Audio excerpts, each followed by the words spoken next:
It's been very painful 6 days.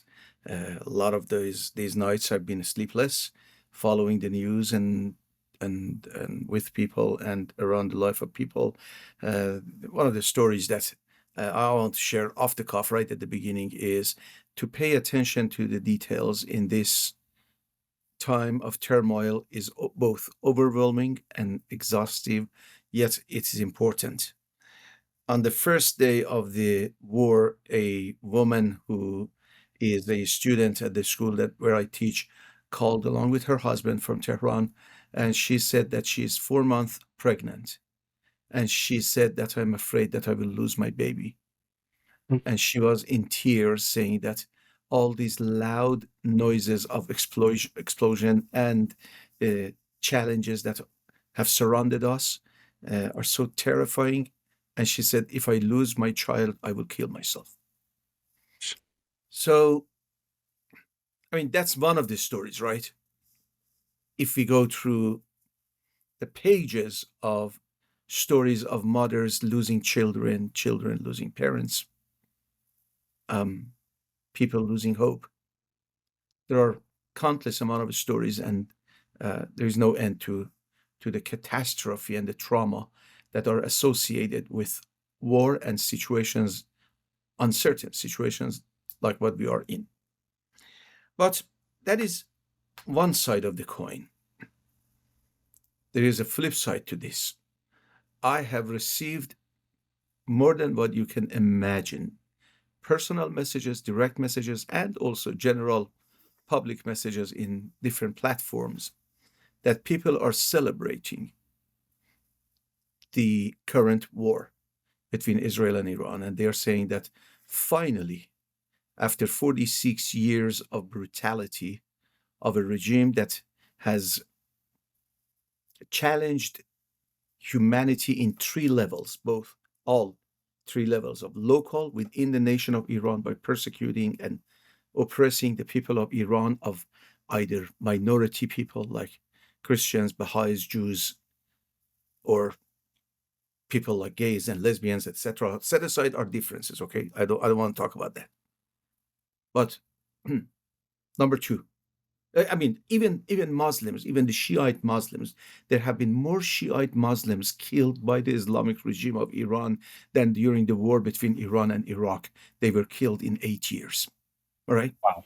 So that's at the local level. Number two, at the regional level, Iran has created a lot of tensions in the region, in the Middle East, through its proxies in places that you and I are well familiar with, starting with Iraq, going to Syria, going to Lebanon, going to Yemen, and beyond. The region has been in a turmoil for over 40 years now, at least the past 40 years. Now, with the challenges and the changes that have come in the horizon of the geopolitical situation in the region in the past year and a half, Hezbollah has been basically almost in a non-existent situation. Syria, the change in Syria, who could even imagine that this will happen? Not even the most optimistic Syrian. Not at all. Not even the Syrian. You got that right. I mean, you're kidding me. You got to be kidding me. A person who was fighting Americans now is sleeping with Americans. I mean, seriously. Now, I'm not saying that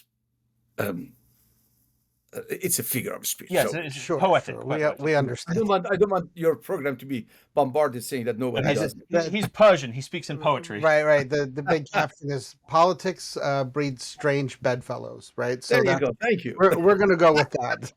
Yeah, I mean, you have this former jihadi beaming, shaking hands with the president of America. Yeah. And then all the debts, the national debts are paid. And then the potentiality of having a strong economy is in the horizon. I mean, all these things. I mean, so local within Iran, there has been 46 years of brutality in the name of common God, right?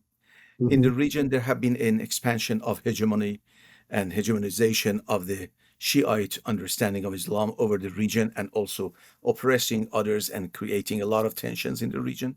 Sure. But the third level is internationally. And the international threat continues to be in existence even as of today. In fact, it's in escalation, in my estimation, because of the many sleeper cells that Iran has exported to the West, especially in the past 9-10 years.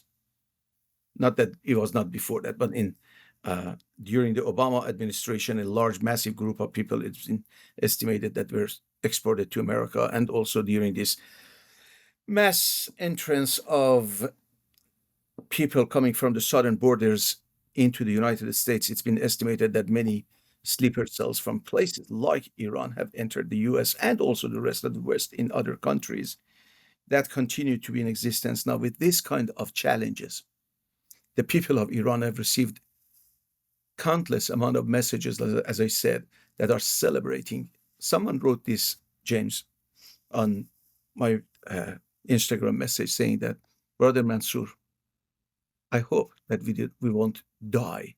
But if the cost of the freedom of Iran is the death of myself and my family, let it be. A large group of people were fleeing Iran the night before when Trump announced that Tehran is no longer safe. Evacuate Tehran. It was 2 days ago, right?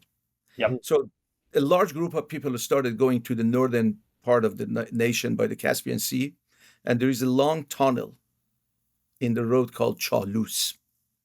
In that huge tunnel, all of a sudden the traffic was jammed, right? So people got out of their cars, and it's all over in the social media. They started dancing and celebrating. Yep. I have seen videos. I don't know who these people are in the social media, that Israeli missiles are in the sky coming down, and people are drinking alcohol and singing and dancing over the rooftops saying, yeah, hit us and free us. So this paradox of emotions is what is happening in Iran. Apparently, the government of Iran has lost its credibility to the point that this war is not similar to the previous war that Iran was involved with. When the war between Iran and Iraq was taking place, I was a Christian, a member of my church in Mashhad, a young Christian. Yet, by the way, look at my cup. This is my wife's cup. I have my own too.